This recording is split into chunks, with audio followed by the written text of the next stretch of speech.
वैजापूरच्या राजकारणात पुन्हा एकदा राजकीय भूकंप। भाऊसाहेब चिकटगावकर यांचा ठाकरे गटाला रामराम, तर डॉक्टर दिनेश परदेशी यांच्या पक्षप्रवेशाची तारीख निश्चित।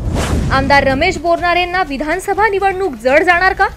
छत्रपती संभाजीनगर जिल्ह्यातील वैजापूरचं राजकीय समीकरण दिवसेंदिवस बदलत चाललंय। माजी आमदार भाऊसाहेब पाटील चिकटगावकर यांनी ठाकरे गटाला रामराम ठोकताच डॉक्टर दिनेश परदेशी यांचा ठाकरे गटात प्रवेश निश्चित झालाय। येत्या 15 तारखेला डॉक्टर दिनेश परदेशी ठाकरे गटामध्ये प्रवेश करणार आहेत। उद्धव ठाकरे यांच्या उपस्थितीमध्ये हा पक्षप्रवेश सोहळा वैजापूरमध्ये पार पडणार असून पक्षप्रवेशाची जय्यत तयारी सुरू झाली आहे। महाराष्ट्राच्या राजकारणात असे राजकीय भूकंप होत आहेत, त्याच पद्धतीनं वैजापूरमध्ये देखील राजकीय भूकंप घडत आहेत। माजी आमदार भाऊसाहेब पाटील चिकटगावकर यांनी काही दिवसांपूर्वी ठाकरे गटामध्ये प्रवेश केला होता। मात्र आता चिकटगावकरांनी उद्धव बाळासाहेब ठाकरे गटाला रामराम ठोकला आणि याचं कारण ठरलंय ठाकरेंनी उमेदवारी नाकारणं। एकनाथ शिंदेंनी राजकीय बंड केलं, यात वैजापूरचे आमदार रमेश बोरनारे यांचा समावेश होता।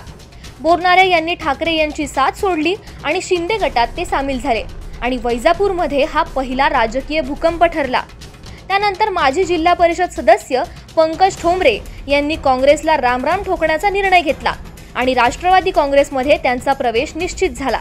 मात्र या प्रवेशाला माजी आमदार भाऊसाहेब पाटील चिकटगावकर यांचा तीव्र विरोध होता।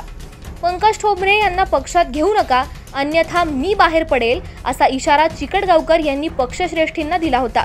मात्र पक्षश्रेष्ठींनी भाऊसाहेब चिकटगावकर यांच्या शब्दाला मान न देता पंकज ठोंबरे यांना पक्षात घेतलं आणि हेच कारण देत भाऊसाहेब चिकटगावकर यांनी राष्ट्रवादी काँग्रेस पक्षाला रामराम ठोकत ठाकरे गटात प्रवेश केला आणि हाच ठरला वैजापूरचा दुसरा राजकीय भूकंप।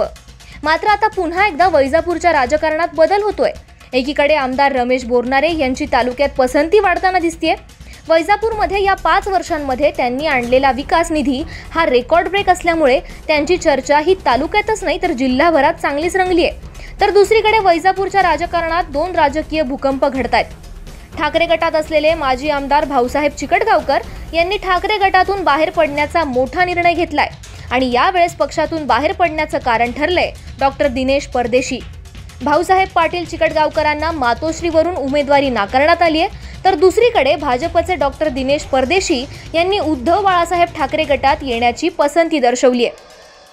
इतकंच नाही तर डॉक्टर दिनेश परदेशी यांना ठाकरे गटात उमेदवारी देखील मिळणार आहे आणि त्यामुळे उमेदवारी न दिल्यानं चिकटगावकर यांनी ठाकरे गटातून बाहेर पडण्याचा निर्णय घेतलाय।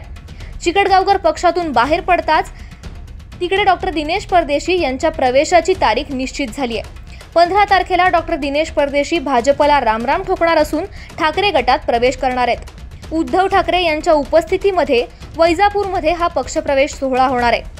15 सप्टेंबरला उद्धव ठाकरे मराठवाडा दौऱ्यावर आहेत आणि त्याच दिवशी परदेशी यांच्यासह शेकडो पदाधिकारी ठाकरे गटात प्रवेश करणार आहेत। त्यामुळे आता आगामी काळात येणाऱ्या निवडणुकीमध्ये रमेश बोरनारे विरुद्ध डॉक्टर दिनेश परदेशी असा सामना रंगणार आहे। त्यात आता माजी आमदार भाऊसाहेब चिकटगावकर काय निर्णय घेतात हे पाहणं महत्त्वाचं आहे। मात्र वैजापूर विधानसभा निवडणूक चांगलीच रंगणार यात तिळमात्र शंका नाही।